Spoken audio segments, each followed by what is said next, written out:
In September of 1620, during the reign of King James I, a group of around 100 English men and women, many of them members of the English separatist church, later known to history as the Pilgrims, set sail for the New World aboard the Mayflower.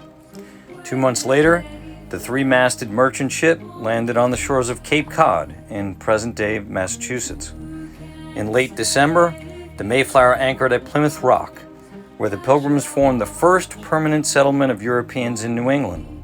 Though more than half of the original settlers died during the grueling first winter, the survivors were able to secure peace treaties with neighboring Native American tribes and built a largely self-sufficient economy within 5 years. Plymouth was the first colonial settlement in New England. In the beginning of the 17th century, at the time of the first contact with the English, a Native American confederacy called the Wampanoag lived in southeastern Massachusetts and Rhode Island. Their population numbered in the thousands due to the richness of the environment and their cultivation of corn, beans, and squash. From 1615 to 1619, the Wampanoag suffered an epidemic long suspected to be smallpox. It caused a high fatality rate and nearly destroyed the society. Researchers say that the losses from the epidemic were so large that English colonists were more easily able to found their settlements in the Massachusetts Bay Colony in later years. In 1620, the Wampanoag High Chief Massasoit made a peace treaty with the Pilgrims, who had landed in that tribe's territory. The treaty was observed until Massasoit's death. It was through this assistance that the Plymouth colony avoided starvation during the early years.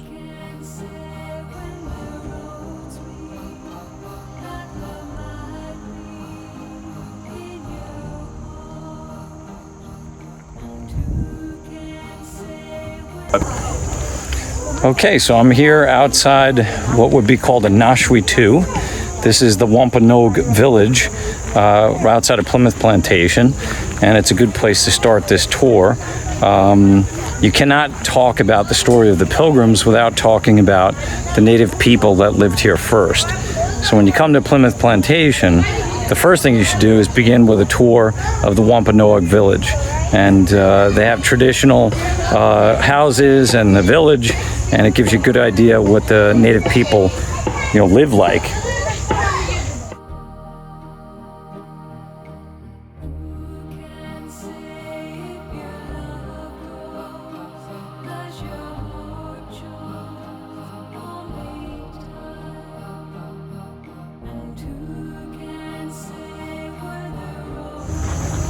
When the Pilgrims arrive in 1620, there is an existing society that many people forget.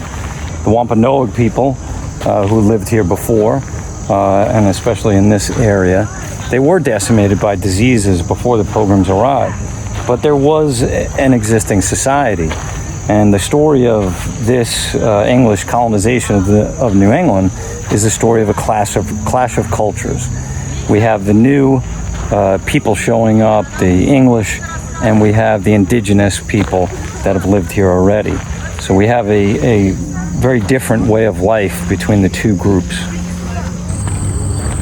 So now I'm here at the English village at Plymouth Plantation, and you can see here the difference between the cultures, that clash of culture beginning immediately in 1620. So I'm going to take you now through the main street of this village, and you can see the difference between the English culture and the Wampanoags, who are the local tribe around here. So it's very interesting to see the differences.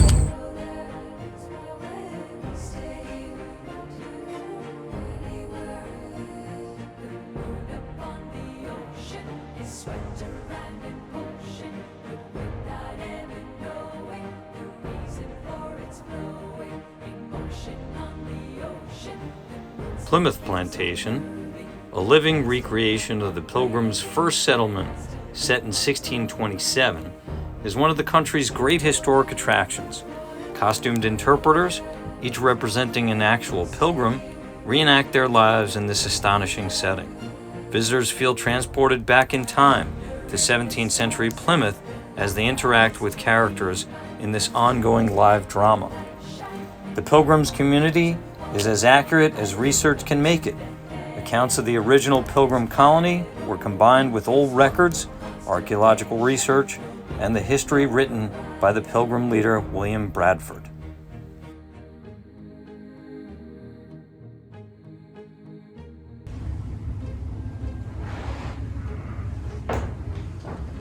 When the Pilgrims arrived in 1620, they brought with them several technological advantages that the Native Americans did not have. For example, metal. You can see here bits of armor. These are helmets. They would also have had breastplates.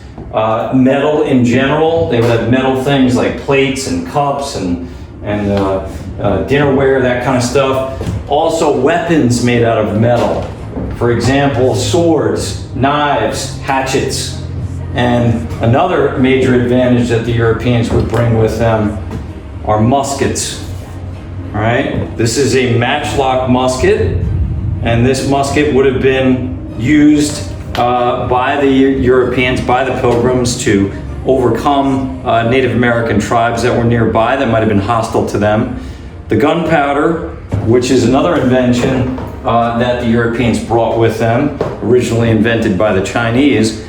But this gunpowder would be used to ignite this musket. This is a matchlock musket. A little bit of powder would go in there. The rest of the powder would go down here in a ball, and then you would ram that down. The ignition source is actually a slow match, and that match would have been used to ignite the powder in the pan, causing the musket to fire. So these advantages are what helped the Pilgrims survive in the New World.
So I'm here at Plymouth Rock in Plymouth, and so the story goes, this is the landmark that the Pilgrims used, and they landed near here.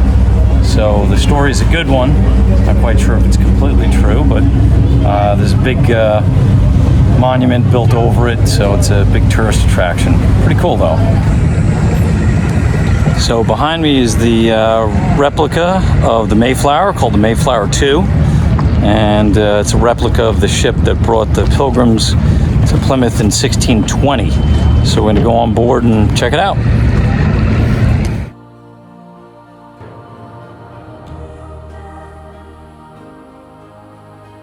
In the harbor of Plymouth, Massachusetts, an old-fashioned wooden ship called the Mayflower II floats beside a pier near Plymouth Rock.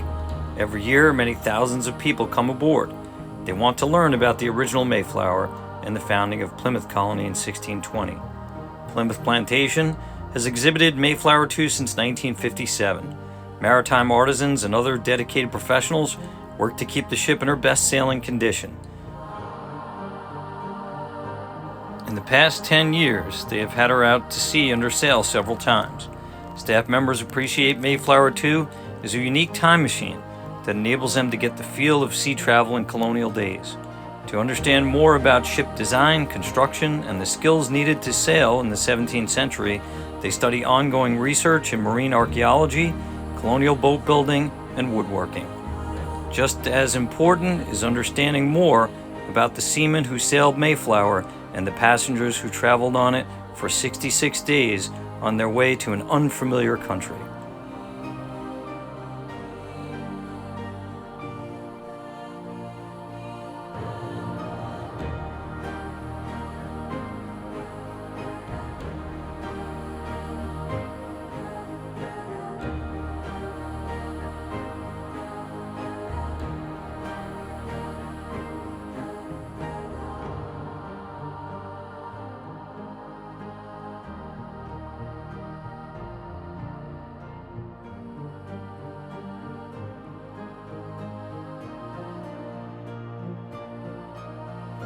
Plymouth Colony would have a great impact on the development of democracy in America.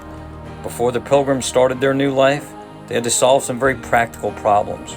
Their solution was to draft an agreement, later known as the Mayflower Compact. That became a first in consensual government and ensured everyone in the new colony would abide by the same laws. The Pilgrims would, quote, covenant and combine ourselves together into a civil body politique. As part of this united body, they pledged to make and abide by the same laws, ordinances, acts, constitutions, and offices, in order to further the general good of the colony, unto which we promise all due submission and obedience. In the Mayflower Compact, the Pilgrims were pledging their loyalty to laws they would make themselves. Plymouth Colony was the first experiment in consensual government in Western history between individuals with one another and not a monarch.